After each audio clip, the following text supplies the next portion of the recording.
अस्सलाम वालेकुम दोस्तों। पाकिस्तान क्रिकेट बोर्ड के चेयरमैन मोहसिन नकवी साहब ने एक बड़ा अच्छा कदम उठाया है। और इस पर पहले हमने पाकिस्तान क्रिकेट बोर्ड पर तनकीद की थी कि एहसानुल्लाह जो पाकिस्तान के प्राइम फास्ट बॉलर हैं, उन्होंने पीएसएल के अंदर सबसे तेज स्पेल किया है, उनका केस खराब किया नेशनल हाई परफॉर्मेंस सेंटर के डॉक्टर ने एक्चुअल में जो हेड करते हैं उनकी सुपरविजन में हो रहा था। एहसानुल्लाह का जो रिहैब चल रहा था। और बाद में मुल्तान सुल्तान के जो ऑनर हैं, जो मालिक हैं, अली तरीन, उन्होंने बताया कि रिहैब उनका खराब हो गया, रिहैब सही तरीके से किया नहीं, जिसके बाद उनको इंग्लैंड भेजना पड़ गया। और फिर पाकिस्तान क्रिकेट बोर्ड ने, पहले ये चल रहा था कि अली तरीन साहब ने सारे पैसे देने हैं, पाकिस्तान क्रिकेट बोर्ड ने जस्ट सारा वो के वीजा प्रोसेस और सब चीजें करानी, लेकिन बाद में पाकिस्तान क्रिकेट बोर्ड ने ही सारा खर्च किया और एहसानुल्लाह को इंग्लैंड भेजा। और मजीद उनकी जो ट्रीटमेंट वगैरह है वो वहां पे चल रही है। मगर सवाल ये पैदा होता है कि डॉक्टर सुहेल सलीम, जिनकी सुपरविजन में सब चल रहा था, क्या उन्होंने एहसानुल्लाह का केस वाकई खराब किया? इस पर हमने भी एक दो व्लॉग बनाए और मीडिया के ऊपर भी काफी इस पर चर्चा हुआ। और ये पहला केस एहसानुल्लाह का नहीं है कि जो डॉक्टर सुहेल सलीम के ऊपर आया हो एलिगेशन कि उन्होंने खराब किया। इससे पहले भी काफी चीजें आ चुकी हैं और एक दो बार उनको बोर्ड से निकाला भी गया, फिर वो आ जाते हैं, क्योंकि पाकिस्तान क्रिकेट बोर्ड में जो एक बार आ जाता है ना, फिर उनको पता है कहाँ से खून घुमाने हैं, और तो दोबारा नौकरी मिल जाएगी।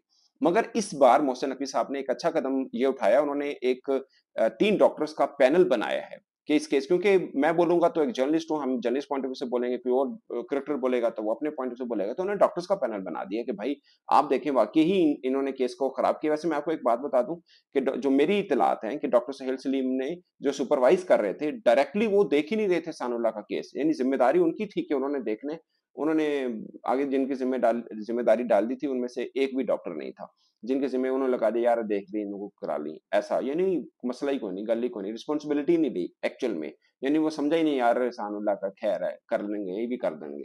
तो supervision basically doctor Suhail Salim कर रहे थे, मगर डायरेक्टली वो उनको डील नहीं कर रहे थे, मतलब फिजिकली डील नहीं कर रहे थे, बस ऐसे 2-4 दिन के बाद रिपोर्ट देना इस तरह से कर रहे थे। यानी अपनी रिस्पॉन्सिबिलिटी ठीक तरह से नहीं निभाई थी।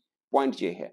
अब डॉक्टर्स का जो पैनल बना है, इनका काम क्या है और उन्होंने करना क्या है? इनमें प्रोफेसर डॉक्टर जावेद अकरम साहब हैं, प्रोफेसर डॉक्टर राना दिलावेज हैं और प्रोफेसर डॉक्टर मुमरेज नक्शबंद हैं। जो डॉक्टर मुमरेज नक्शबंद जो हैं, वो स्पोर्ट्स इंजरीज के सर्जन हैं और बाकी भी ऑर्थोपेडिक डील करते हैं। तो बेसिकली इस फील्ड से रिलेटेड डॉक्टर ही हैं जिनका ये पैनल बना है। ये अच्छी बात ये है कि इनको इनको चक्कर कोई नहीं दे पाएगा, भले कोई कितना ही एक्सपर्ट क्यों ना, इनको इची बिची का पता है, क्योंकि ये इसी चीज से रिलेटेड है जो ये पैनल 3 डॉक्टर्स का बने।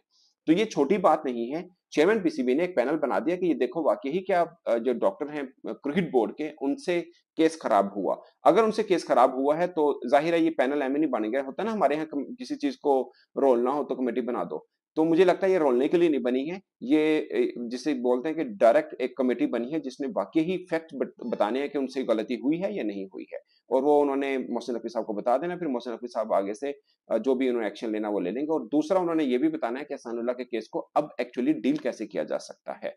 तो बेसिकली इनके दो काम है, एक तो इन्होंने इन्वेस्टिगेट करना है, चेक करना है कि कहाँ पे गलती हुई है, वाकई गलती हुई है या नहीं हुई है, और दूसरा ये कि एहसानुल्लाह के केस को लेकर कैसे अब आगे चला जाए। ये आपने बहुत कम देखा होगा कि एक उनकी जो कोहनी की इंजरी थी वो 8 माह से चल रही है। 8 माह से मुझे याद है कि तकरीबन एशिया कप पे सुनाई दे रहा था, जब पाकिस्तान ने 2023 का एशिया कप खेला था, उस वक्त सुनाई दे रहा था कि यार अगर ये फिट हो जाते हैं तो इनको टीम में डाल दी जाएगा, क्योंकि हमें तीखा बॉलर चाहिए, तीखा बॉलर चाहिए।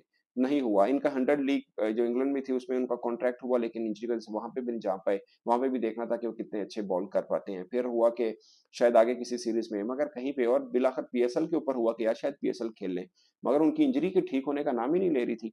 और अब फिर दोबारा पाकिस्तान क्रिकेट बोर्ड ने अली तरीन के शोर मचाने के बाद, बल्कि क्रिकेट फैंस के शोर मचाने पर अली तरीन बोले, अली तरीन पर पाकिस्तान क्रिकेट बोर्ड ने रिएक्ट किया और भेजा एहसानुल्लाह को।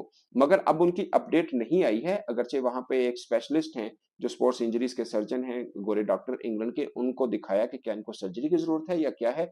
इस पर पाकिस्तान क्रिकेट बोर्ड की कोई अपडेट नहीं आई है, मगर उनका जो सिलसिला है वो चल रहा है। और अभी कंक्रीट क्या हो कि उनको कितना टाइम मजीद लगेगा फिट होने में कि वो बॉलिंग कर पाए, ये अभी कोई ठोस बात सामने नहीं आई है। मगर मुझे लगता है कि ये एक अच्छा कदम इस लिहाज से है कि कम से कम बाकी, अगर वाकई ही इन डॉक्टर्स की गलती है, जो कि हमारी इतलात के मुताबिक है, तो एटलीस्ट जो बाकी बॉलर्स हैं, जो बाकी क्रिकेटर्स हैं, जो हमें पता चली, जो हमें भी डायरेक्ट कुछ क्रिकेटर्स कह देते हैं कि यार इन डॉक्टर की वजह से बड़ा प्रॉब्लम हुआ है।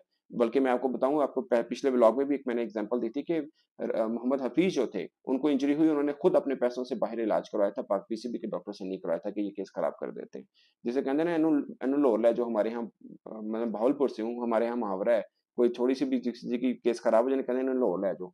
तो हमारे यहाँ डॉक्टर जो हमारे जो क्रिकेटर्स है ना, वो कहते हैं इतने नहीं करना सी, इंग्लैंड जाना है, ये डॉक्टर इतने काबिल नहीं है। तो ये एक सीधी-सीधी एक एग्जांपल है, एक फैक्ट है जो सबके सामने है, मगर क्रिकेट बोर्ड ने चूँकि डॉक्टर्स का पैनल बनाया जो कि उनको इची-बिची बताएगा कि एक्चुअल में गलती कहाँ पे हुई है। जो मेरा ख्याल है कि ज़्यादा बेहतर रहेगा, और पाकिस्तान क्रिकेट बोर्ड को आगे नेक्स्ट क्या करना है उसके लिए भी काफ़ी रहनुमाई मिलेगी, अगर ये पैनल भी ठीक तरह से काम करेगा तो। तो दोस्तों, इस पर आपकी क्या राय है? अपनी राय कमेंट की सूरत में ज़रूर बताइएगा। मेरी तरफ से अब तक के लिए इतना ही, इजाज़त दीजिए।